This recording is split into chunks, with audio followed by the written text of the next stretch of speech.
Eu sou Mário Persona e essas são as respostas que eu dei aos que me perguntaram sobre a Bíblia. Depois de ler Mateus 21, versículo 13, Marcos 11, versículo 17, Lucas 19, versículo 46, você perguntou se a casa de oração, a qual Jesus se refere, citando Isaías 56, 7, seria hoje a assembleia congregada ao nome do Senhor. A partir disso, você ficou em dúvida se seria correto identificar o local onde está reunida a assembleia com uma placa na frente escrita Casa de Oração. Vamos ver as passagens. Mateus 21, 13. E disse-lhes: está escrito, a minha casa será chamada de oração, mas vós a tendes convertido em covil de ladrões. Marcos 11, 17. E os ensinava dizendo: não está escrito, a minha casa será chamada por todas as nações casa de oração, mas vós a tendes feito covil de ladrões. Lucas 19, 46. Dizendo-lhes: está escrito, a minha casa é casa de oração, mas vós fizestes dela covil de salteadores. Isaías 56, 7. Também os levarei ao meu santo monte, e os alegrarei na minha casa de oração, e os seus holocaustos e os seus sacrifícios serão aceitos no meu altar, porque a minha casa será chamada casa de oração para todos os povos. Muito bem, é preciso entender que os evangelhos, o tempo dos evangelhos, ocorre ainda dentro do período da lei mosaica. Portanto, o templo físico era a casa de Deus neste mundo e era também a casa de oração para todos os povos. Em nenhum lugar do Antigo Testamento você encontra os profetas fazendo referência à igreja, porque a igreja era um mistério que só seria revelado depois, muito mais tarde, a Paulo. Ela seria criada em Atos 2, mas mesmo no início, aqueles primeiros cristãos não sabiam o que estavam fazendo, tanto é que eles iam reunir no templo de vez em quando. Mas daí Deus revelou a Paulo o que era a igreja, o corpo de Cristo, e para pôr fim à antiga dispensação, Deus permitiu a destruição do templo, da casa de oração. Tudo o que os profetas do Antigo Testamento profetizaram dizia respeito a Israel.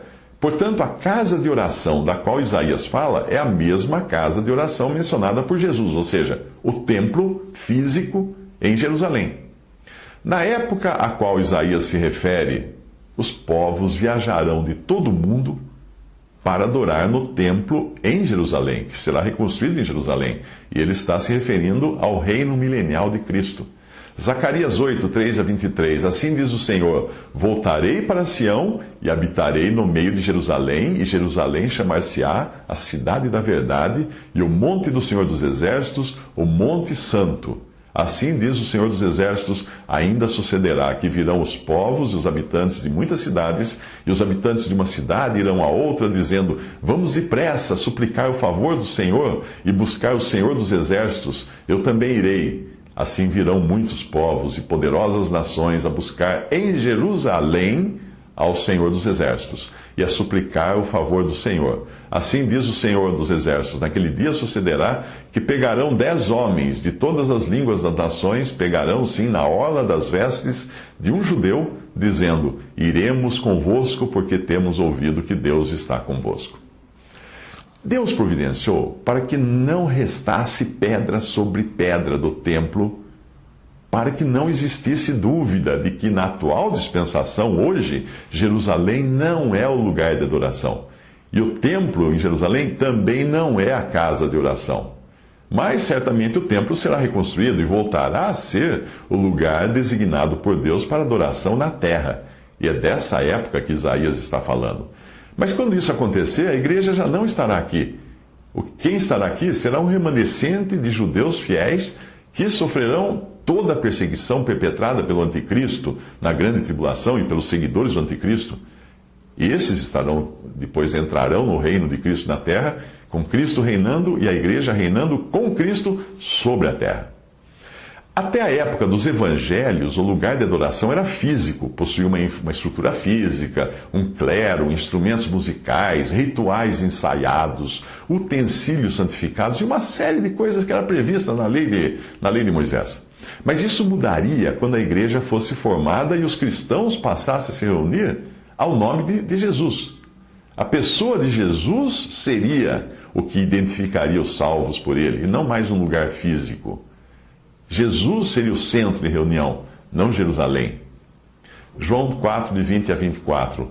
O Senhor Jesus conversando com a mulher samaritana, ela diz: nossos pais adoraram nesse monte, e vós dizeis que em Jerusalém é o lugar onde se deve adorar. Disse-lhe Jesus: mulher, crê-me que a hora vem em que nem neste monte nem em Jerusalém adorareis o Pai. Vós adorais o que não sabeis, nós adoramos o que sabemos, porque a salvação vem dos judeus. Mas a hora vem, e agora é, em que os verdadeiros adoradores adorarão o Pai em espírito e em verdade, porque o Pai procura os tais que assim o adorem. Deus é espírito, e importa que os que o adorem em espírito e em verdade. Os judeus adoravam em verdade, porque eles adoravam no lugar certo com os rituais corretos, porém não adoravam em espírito.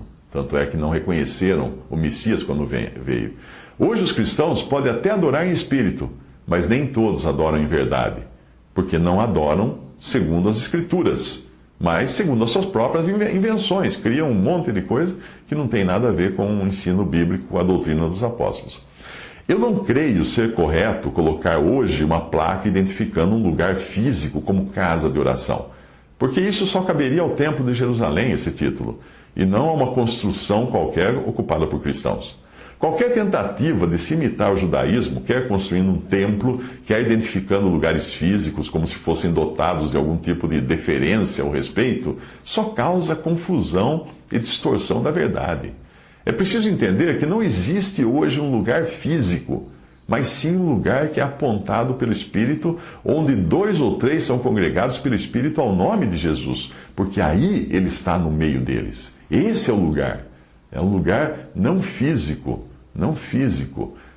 Passe uma borracha na ideia de um lugar físico de adoração, tipo templo, igreja como templo, né? Catedral, etc., capela, porque isso não existe no cristianismo bíblico, na doutrina dos apóstolos.